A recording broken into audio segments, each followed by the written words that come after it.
In gang violence has taken place most notably in some of the villages of District 3. Critics of the government point to this as a failure of leadership in social services. Supporters of the government say gang violence is, at its core, a parenting issue and there is little our leaders can do to curb it. Does the answer lie in the home or the government? You have 1 minute and 30 seconds to answer this. The issue with gang violence has to do more with hopelessness. Hopelessness could be manifested in the home as well as in society as a whole. But where we failed our youth, and all of us, parents and government alike, we fail to recognize that young people in this island, they have a voice and they should be heard. A child as old as 5 or 6 years old should have a point of view. And children should be allowed to develop their own personalities, their own style, their own behaviors, but in a controlled way so it's constructive. What we fail to do is to guide our young people in the constructive development of themselves, the total person. We need to engage them. We need our young people to recognize that there is hope beyond today. We need to inspire them. So what is clearly lacking is a hope for the future. If young people don't see themselves as having a future, they're likely to engage in antisocial behavior. You talk to the average young person on this island one-on-one, and you'll realize that there's a real person there with enormous potential.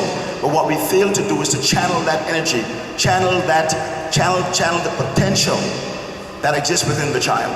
So what we need to do is to focus ourselves more on recognizing the importance of the total development of the person, and as such ensure that their development sort of coincides with the developmental needs of Anguilla. Okay, thank you.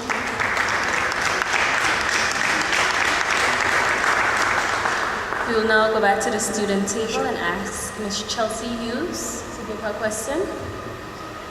Mr. Hodge, we know that you have not yet had the privilege to serve in office, but how have you been involved in the social or economic upliftment of the District 3 community?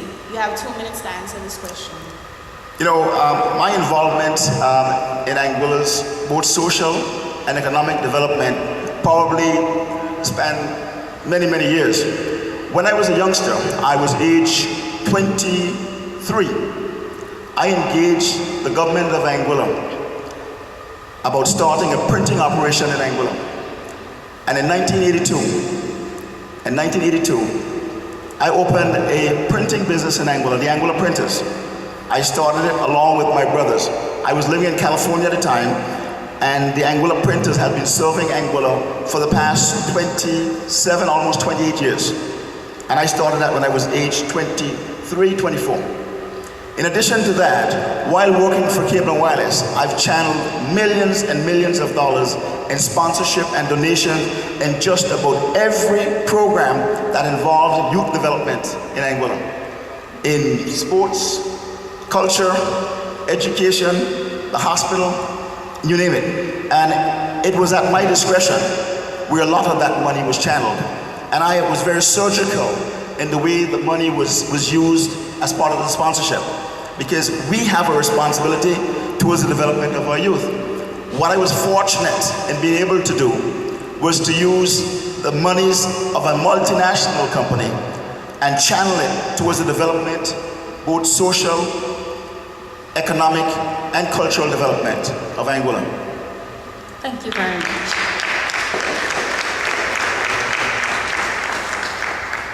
Mr. Hodge, if elected to office, what post would you be most interested in, and what experience or qualification would allow you to effectively perform in that capacity?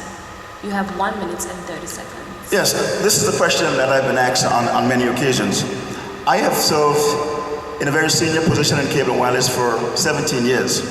I was a general manager here in Anguilla for 12 years thereabout, and I was the executive vice president for the Windward Islands for just over a year.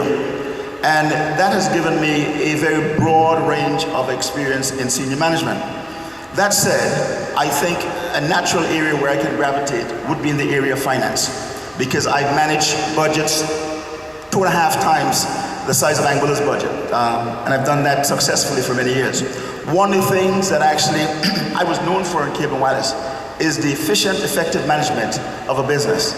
The business that I operated here in Angola was actually number one for many, many years during the time I was leading the business. So I know I'm quite capable of actually effectively and efficiently managing the economic affairs of this country. Thank you.